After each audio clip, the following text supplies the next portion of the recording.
नमस्कार, times of Swaraj के खास कार्यक्रम ऑपरेशन के पाठक में आप सबों का स्वागत है। मैं हूं संतोष सिंह और आज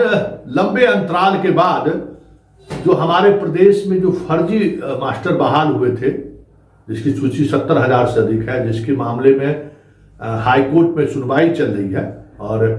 सुनवाई में 2006 से लेकर 2014 तक के दौरान जितने शिक्षक बहाल हुए हैं उनकी जांच चल रही है। उन तमाम जांच को लेकर एक बड़ा अपडेट है और वो बड़ा अपडेट ये है कि पूरे बिहार में पिछले एक सप्ताह के दौरान 100 से अधिक एफआईआर दर्ज किए गए ऐसे शिक्षकों पर जो फर्जी डिग्री के सहारे नौकरी कर रहे हैं। चौंकाने वाली बात यह है कि इन एफआईआर में 70 ऐसे शिक्षक चिन्हित किए गए हैं जो फर्जी बीएड कॉलेज के डिग्री के सहारे 10 से 15 वर्षों से नौकरी कर रहे थे और वेतन उठा रहे थे। एफआईआर ही दर्ज नहीं हुआ है। एफआईआर दर्ज होने के साथ साथ उनके खिलाफ जितनी शिकायतें शिक्षा विभाग के अधिकारियों को दी गई थी, अब उसकी भी जांच होगी। और आपको हम एक बड़ा अपडेट इसके साथ ये भी दे दें कि जो नियोजित शिक्षक, जिनको विशिष्ट शिक्षक या राज्यकर्मी की दर्जा देने की बात आ रही है, उसमें ये एक बड़ा ही कानूनी पेचीदगी ये है कि जितने ऐसे शिक्षक हैं जिनका जांच चल रहा है 2006 से लेकर 2014 तक की बहाली के दौरान, उनको फिलहाल राजकर्मी घोषित करने में या विशिष्ट शिक्षक के परीक्षा में शामिल होने को लेकर संशय की स्थिति बनी हुई है, क्योंकि इसके लिए हाई कोर्ट से उन्हें अनुमति लेनी पड़ेगी। खबर ये आ रही है कि शिक्षा विभाग और सरकार इस मामले में महाधिवक्ता के सहारे कोर्ट से राय मांगने के पर विचार कर रही है कि इस मामले का निष्पादन कैसे किया जाए, क्योंकि बड़ी संख्या में ऐसे शिक्षक हैं। लगभग 2 लाख से अधिक ऐसे शिक्षक हैं जो इस दौरान बहाल हुए हैं, जिनके सर्टिफिकेट की जांच चल रही है। उसमें 75,000 से अधिक का कोई फोल्डर ही नहीं मिला है कि उनकी किस योग्यता के आधार पर नौकरी हुई, कैसे नौकरी मिली है। कल इसको लेकर बैठक हुई और उस बैठक में लॉ के जो बिहार सरकार के जो लॉ डिपार्टमेंट है उसके अधिकारी भी इस बैठक में शामिल हुए, शिक्षा विभाग के अधिकारी भी शामिल हुए। महाधिवक्ता से विशेष तौर पर पीके साही से इस पर सलाह ली गई है, क्योंकि पीके साही खुद शिक्षा मंत्री रहे हुए हैं। उन चीजों को वो बेहतर समझते हैं कि इस मामले में कैसे कदम आगे बढ़ाया जाए, क्योंकि एफआईआर दर्ज है, इस बात को समझिए। और हाई कोर्ट खुद मॉनिटरिंग कर रही है और निगरानी जांच कर रही है। पहला निर्णय ये हुआ है कि निगरानी को इसकी जांच में तेजी लाई जाए और अधिक अधिकारी की जरूरत है और मैन पावर की जरूरत है। तो शिक्षा विभाग और निगरानी दोनों मिलकर इस जांच को तेजी में लाया जाए और इस दिसंबर तक, मतलब नवंबर, दिसंबर, जनवरी 3 महीने का समय लेने की बात हो रही है कि 3 महीने में सारे मामले की जांच कर ली जाए। जिस तरीके से नए शिक्षकों के बहाली के मामले में काउंसलिंग सेंटर खोलकर सर्टिफिकेट की जांच हो रही है, ठीक उसी तरीके से जितने बहाल हैं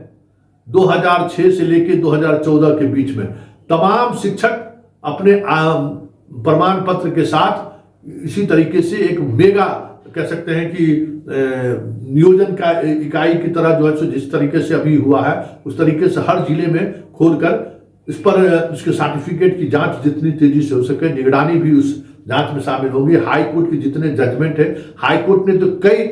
अभ्यर्थी ऐसे हैं, कई ऐसे नियोजित शिक्षक हैं जैसे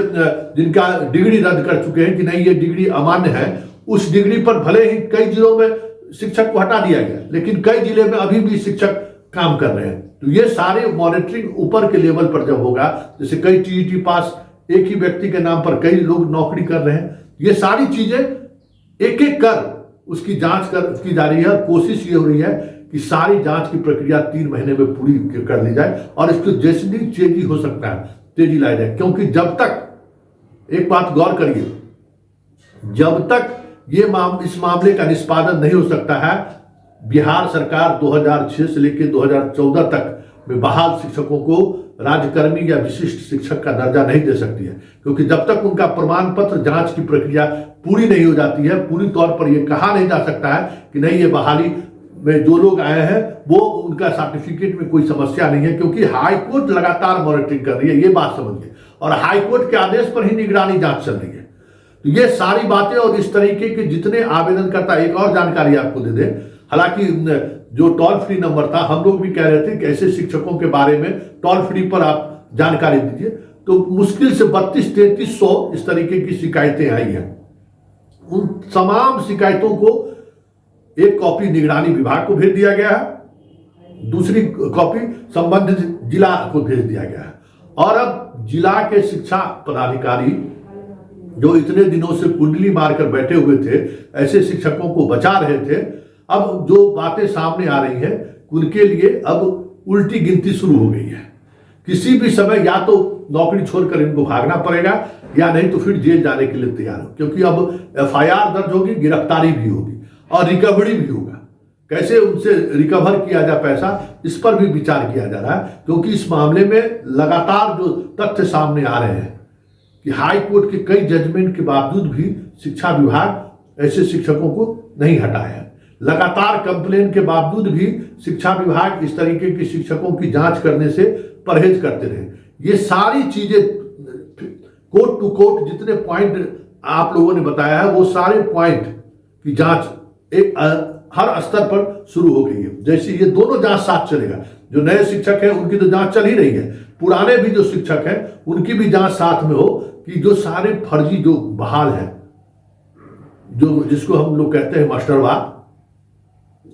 कोई प्रमुख का रिश्तेदार है, कोई मुखिया का रिश्तेदार है, इस तरह के जितने लोग हैं, कितना जिला में जो बनाया गया आपको आयोग बनाया गया कि भाई यहाँ आपको उसके निष्पादन के लिए जज साहब, रिटायर्ड जज लोगों को बनाया गया उसका चेयरमैन, वहां तो और खेला हो गया। वहां जो खेला हुआ है तो और भी अद्भुत खेला है। हजारों शिक्षकों को ये लोग बहाल कर दिए, ऐसे शिक्षक को जो इस नियोजन प्रक्रिया में शामिल भी नहीं हुए थे। ये एक अलग हिस्सा है। तो ये सारी चीजों की जांच होगी, उसके बाद तब फिर जो है तो परीक्षा की बात जो हो रही है ना, वो परीक्षा की बात सामने आएगी। हाँ, 14 के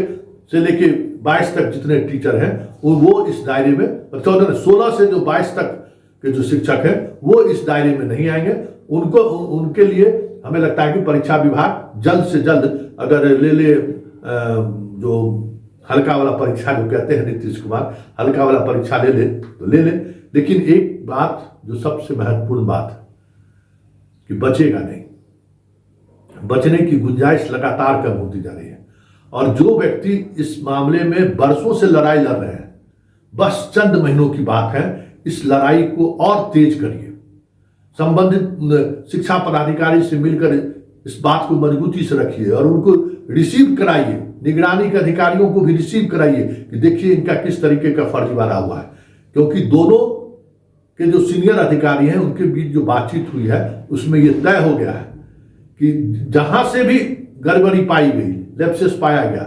तो चाहे निगरानी के पुलिस पदाधिकारी हो, चाहे शिक्षा विभाग के पदाधिकारी हो, उन पर भी समान रूप से इसी तरीके से FIR दर्ज किया जाएगा। तो ये जब से ये बातें चर्चा में शुरू हुई, जब से ये बातें दोनों विभाग के सीनियर अधिकारी ने अपने नीचे के अधिकारियों को कहा है, तब से ये लोग अब काम में तेजी भी ला रहे हैं। और जो कुछ पर्दे के पीछे खेल चल रहा था महीनों महीने वसीलू करके, उस खेल में भी थोड़ी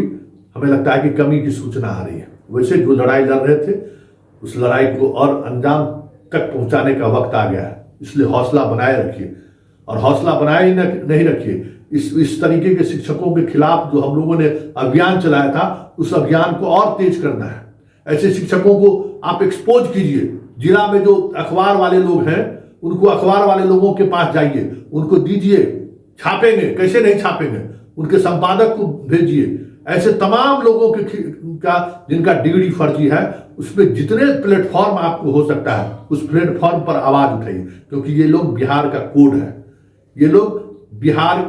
की शिक्षा व्यवस्था को रसातल में पहुंचाने वाले लोग यही लोग हैं, और नियोजित शिक्षक इन्हीं लोगों के कारण बदनाम भी है। तो नियोजित शिक्षकों की भी ये जिम्मेवारी है कि इस तरीके के जितने शिक्षक हैं उनको आप भी एक्सपोज कीजिए अलग अलग प्लेटफॉर्म पर। एक साथ दबाव बनाइए, जितने स्तर पर दबाव हो सकता है, मीडिया के सहारे दबाव बनाइए, सोशल मीडिया के सहारे दबाव बनाइए, न्यायपालिका के सहारे दबाव बनाइए, शिक्षा विभाग पर दबाव बनाइए, विजिलेंस पर दबाव बनाइए, जितनी जांच एजेंसी लगी हुई है उस पर दबाव बनाइए और मजबूती के साथ डटे रहिए। यही वक्त है कि आप जैसे जैसे इस लड़ाई को अगर अंजाम तक देना चाहते हैं तो यही वक्त है, इसके सहारे आप बड़ी ही मजबूती से इनको आप काउंटर कर सकते हैं और ऐसे फर्जी शिक्षकों को रास्ता दिखा सकते हैं।